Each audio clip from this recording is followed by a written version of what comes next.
नमस्कार, स्वागत है आपका बिहार समाचार में। चलिए जानते हैं आज की बिहार की अब तक की सबसे बड़ी और महत्वपूर्ण खबरों के बारे में। सभी खबरें आपके लिए काम की होने वाली है, पर इससे पहले अगर आप चैनल पर नए हैं तो चैनल को सब्सक्राइब जरूर कर लें ताकि आपको बिहार की हर ताजा तरीन खबरें सबसे पहले मिल सके। तो चलिए शुरुआत करते हैं आज की पहली और बड़ी खबर से।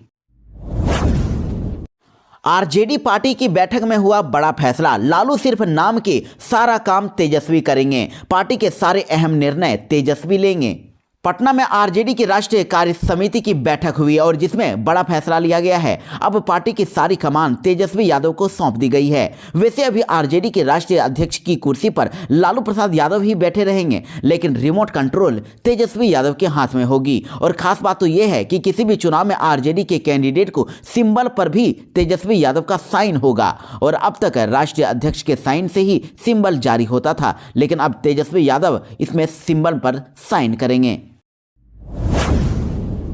बिहार के किसानों के लिए बड़ी खुशखबरी। पीएम किसान की 19वीं किस्त आने वाली है, लेकिन बिहार के 10,000 किसानों पर होगा एक्शन। जी हां, प्रधानमंत्री किसान सम्मान निधि योजना के तहत 19वीं किस्त की राशि बहुत ही जल्द किसानों के अकाउंट में आने वाला है और जल्द ही अब सभी को 2-2 हजार रुपए की राशि उनके बैंक खाते में मिल जाएगा। लेकिन कई ऐसे किसान हैं जिन्होंने अभी तक KYC नहीं करवाया, जिसके कारण अब उनके अकाउंट में पैसे नहीं आएंगे और उन पर कार्रवाई भी हो सकती है। देखिए, इधर समस्तीपुर जिले के ही 9,903 किसानों ने अब तक KYC नहीं कराया है। KYC पर पेच लगने के बाद अब इन किसानों को मिलने वाली राशि अब लटक सकती है। किसानों को 31 जनवरी तक ही KYC कराने का मौका दिया गया है। अगर 31 जनवरी तक भी वो अगर KYC नहीं कराते हैं तो अब इन किसानों को पैसे नहीं मिलेंगे। बिहार में निकली ग्राम कचहरी सचिव की भर्ती। इंटर पास कर सकते हैं अप्लाई। बिहार में अच्छे पोस्ट पर सरकारी नौकरी तलाशने वालों के लिए बड़ी खुशखबरी है। बिहार सरकार के पंचायती राज विभाग ने अब अभ्यर्थियों के लिए नई भर्ती निकाली है। बिहार सरकार ने बिहार ग्राम कचहरी में सचिव पद के लिए अब भर्ती निकाली है। इस पोस्ट की भर्ती के लिए 16 जनवरी से आवेदन प्रक्रिया शुरू हो गई है और इच्छुक अभ्यर्थी बिहार पंचायती राज विभाग की आधिकारिक वेबसाइट ps.bihar.gov.in पर अप्लाई कर सकते हैं। इस भर्ती के लिए आवेदन करने की लास्ट डेट 29 जनवरी 2025 रखी गई है और इसमें अप्लाई करने के लिए उम्मीदवारों के पास बस इंटर पास होना काफी है। अभ्यर्थी एप्लीकेशन फॉर्म के बारे में ज्यादा जानकारी आधिकारिक अधिसूचना से प्राप्त कर सकते हैं। और इसमें सैलरी की बात करें तो बिहार ग्राम कचहरी की ये भर्ती संविदा के आधार पर हो रही है, जिसमें सिलेक्टेड कैंडिडेट्स को हर महीने 6,000 रुपये मानदेय मिलेगा और इस पद पर उम्मीदवारों का चयन इंटर के मार्क्स के आधार पर तैयार की गई मेरिट के जरिए होगा और इसमें ग्रेजुएशन करने वाले युवाओं को 10% और साथ ही पोस्ट ग्रेजुएशन डिग्री धारक को 20% अंकों की ग्रेस दी जाएगी। नीतीश सरकार ने ग्राम कचहरी में सचिवों के रिक्त पड़े पदों के लिए 1583 पदों पर वैकेंसी निकाली है।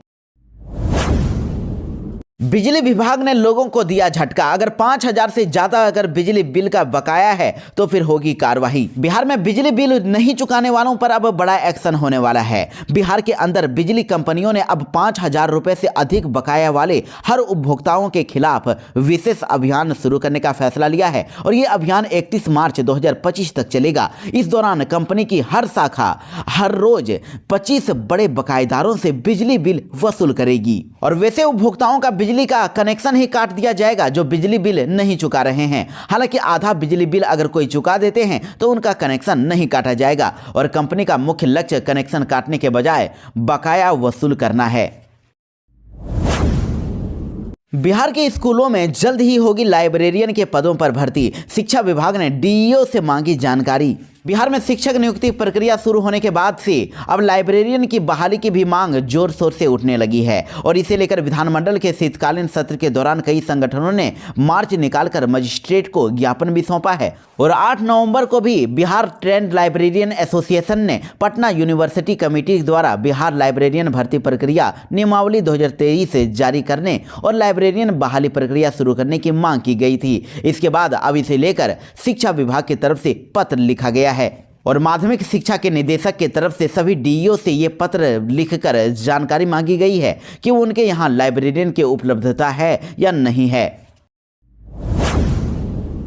एडमिट कार्ड खो जाने के बाद भी दे सकते हैं इंटर और मैट्रिक की परीक्षा। बोर्ड ने जारी किया नया नियम। बिहार में इंटर और मैट्रिक की परीक्षा देने जा रहे छात्रों के लिए बड़ी अच्छी खबर है। अब यह परीक्षा का एडमिट कार्ड जारी हो गया है और इस बार एडमिट कार्ड खो जाने के बाद भी स्टूडेंट को एग्जाम देने में कोई भी समस्या का सामना नहीं करना पड़ेगा। इसकी वजह यह है कि बोर्ड ने अब परेशानी दूर करने के लिए नियमों में बदलाव कर दिया है। देखिए, अब पहचान पत्र के लिए छात्र Aadhaar card, PAN card, voter ID, passport और ड्राइविंग लाइसेंस या फिर फोटो युक्त बैंक पासबुक भी ले जाकर परीक्षा दे सकेंगे। ऐसे परीक्षार्थी जिनके एडमिट कार्ड में गड़बड़ी है, उन्हें पहचान पत्र की बस जेरॉक्स कॉपी अपने साथ ले जानी है, जिसके बाद वो अपने आराम से परीक्षा को दे पाएंगे। आपको बता दें कि इंटर और मैट्रिक की परीक्षा बहुत ही जल्द होने वाली है। इंटर की वार्षिक परीक्षा 1 फरवरी से शुरू होगी और 15 फरवरी तक चलेगी। वहीं मैट्रिक की वार्षिक परीक्षा 17 तारीख से लेकर 25 फरवरी तक दोनों पालियों में आयोजित की जाएगी। इंटर की प्रैक्टिकल की परीक्षा 10 तारीख से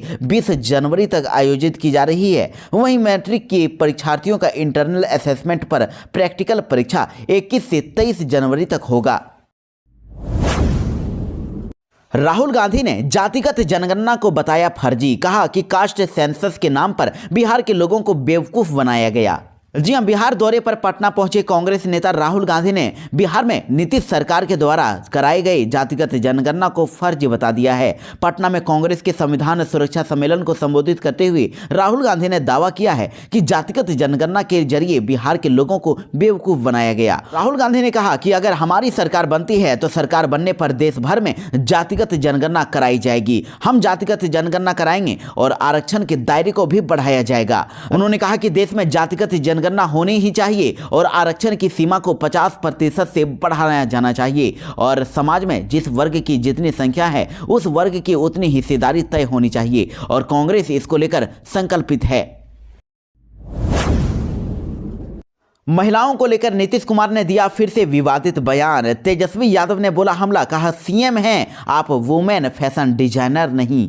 जी हां, बिहार के मुख्यमंत्री नीतीश कुमार ने एक बार फिर से महिलाओं को लेकर ऐसा बयान दिया जिसको लेकर विपक्ष अब हमलावर हो गई है। और तीसरे चरण की प्रगति यात्रा के दौरान नीतीश कुमार बेगूसराय में जीविका दीदियों से बात कर रहे थे। इस दौरान उन्होंने लड़कियों को लेकर ऐसा बयान दे दिया जिसकी खूब चर्चा हो रही है। देखिए, बातचीत के दौरान नीतीश कुमार ने जीविका दीदियों से पूछा कि पहले लड़कियां कपड़ा पहनती थी, अब देखिए कितना बढ़िया हो गया है। मुख्यमंत्री नीतीश कुमार ने कहा कि सब कितना अच्छा पहन रही हैं और बोलती कितना बढ़िया है।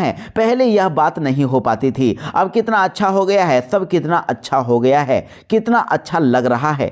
वहीं देखिए, अब विपक्ष अब नीतीश कुमार के बयान पर पलटवार कर रही है। नीतीश कुमार के बयान पर आरजेडी ने हमला किया है। तेजस्वी यादव ने सोशल प्लेटफॉर्म एक्स पर पोस्ट करते हुए लिखा है कि पहले बिहार की बेटियां कपड़े ही नहीं, स्वाभिमान, स्वावलंबन और सम्मान भी पहनती थी। नीतीश कुमार जी, स्त्री परिधान वैज्ञानिक मत बनिए, आप सीएम हैं, वोमेन फैशन डिजाइनर नहीं। स्त्री परिधान विशेषज्ञ बनकर अपनी घटिया सोच का प्रदर्शन बंद करिए।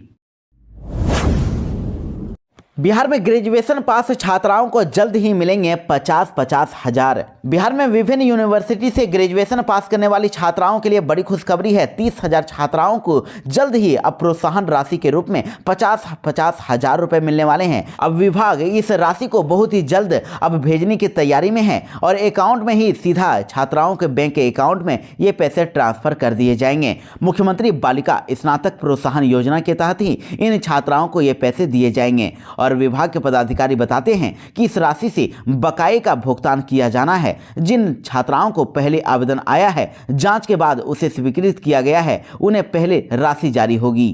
साथ ही आपको बता दें कि अब तक 1,61,000 ग्रेजुएशन पास छात्राओं के खाते में 50-50 हजार रुपए का भुगतान हो चुका है और 1 अप्रैल 2021 के बाद ग्रेजुएशन पास करने वाले छात्राओं को 50-50 हजार रुपए अब देने का प्रावधान किया गया है। जल्द ही इनके अकाउंट में पैसे भेजने वाले हैं, तो बहुत ही जल्द ग्रेजुएशन पास छात्राओं के अकाउंट में ये पैसे आने वाले हैं।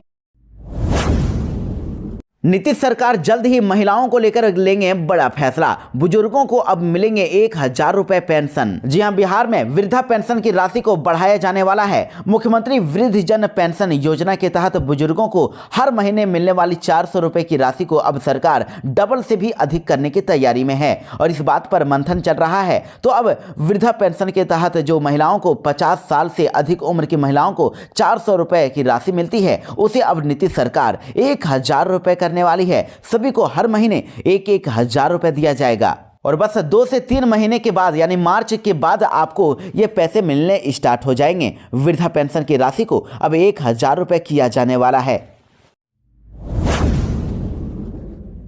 चुनाव से पहले नीतीश सरकार ने किया बड़ा ऐलान, 80,000 शिक्षकों की होगी बहाली। बिहार विधानसभा चुनाव 2025 से पहले ही बिहार में शिक्षकों की बम्पर भर्ती होने वाली है और उप मुख्यमंत्री सम्राट चौधरी ने खुद इसका ऐलान कर दिया है। उन्होंने बताया कि बिहार में चौथे चरण में 80,000 से भी अधिक शिक्षकों की नियुक्ति होने वाली है। ये नियुक्ति चुनाव से पहले ही पूरी हो जाएगी और सम्राट चौधरी ने एक्स पर लिखा है कि बिहार में फिर से 80,000 शिक्षकों की होगी बहाली। युवा मन लगाकर पढ़ें। इसके साथ ही देखिए आपको ये भी बता दें कि बिहार में पहले कृषि विभाग में 3,000 पदों पर नौकरी के लिए नोटिफिकेशन जल्द ही निकालने का ऐलान मंत्री मंगल पांडे ने किया था और अब नीतीश की एनडीए सरकार शिक्षक भर्ती की भी बड़ी सौगात देने जा रही है। TRE 4 में 80,000 से भी अधिक पदों पर इस बार बहाली होगी, लेकिन TRE 3 में 21,397 पद जो खाली रह गए थे उसे भी TRE 4 में शामिल किया जाएगा, यानी कि लगभग आपको अब 1 लाख पदों पर शिक्षकों की बहाली होने वाली है। साथ ही बिहार के 75,000 स्कूलों में 7 लाख से भी अधिक शिक्षकों की नियुक्ति की योजना है और इसीलिए शिक्षकों की बम्पर भर्तियां निकल रही है। बिहार के 5 से अधिक जिलों में ब्रिज से लेकर सड़कों की मिली सौगात, जल्द ही मिलेगी बड़ी खुशखबरी। आने वाले वित्त वर्ष में ही अब नए ROB, बाईपास, बड़े पुल और रिंग रोड के लिए अब बजट उपलब्ध होगा। मुख्यमंत्री नीतीश कुमार की अपनी प्रगति यात्रा में खुद स्थल निरीक्षण कर आधारभूत संरचना की योजनाओं पर अधिकारियों से बात कर रहे हैं। मुख्यमंत्री नीतीश कुमार ने बिहार को बड़ी सौगात दी है। देखिए बेतिया में उन्होंने बाईपास बनाने का ऐलान किया। पश्चिमी चंपारण के बेतिया में मुख्यमंत्री पहुंचे और उन्होंने नई बाईपास के निर्माण की घोषणा कर दी है और मदनपुर से पनियहुआ के बीच में सड़क निर्माण किया जाएगा। इससे बगहा से गोरखपुर के बीच की दूरी कम हो जाएगी। साथ ही समस्तीपुर शहर में गंडक नदी पर मगरदही घाट के पास RCC पुल का निर्माण करने का ऐलान किया गया। वहीं सरायगंज मेडिकल कॉलेज के लिए बाईपास का निर्माण होगा और रोसड़ा में भी बाईपास बनेगा। वहीं मधुबनी में जब नीतीश कुमार की प्रगति यात्रा पर थे तो उन्होंने इंटरनेशनल बस स्टैंड के निर्माण की भी बात कही थी, तो जयनगर शहीद चौक के पास ROB के निर्माण की भी उन्होंने ऐलान कर दिए हैं।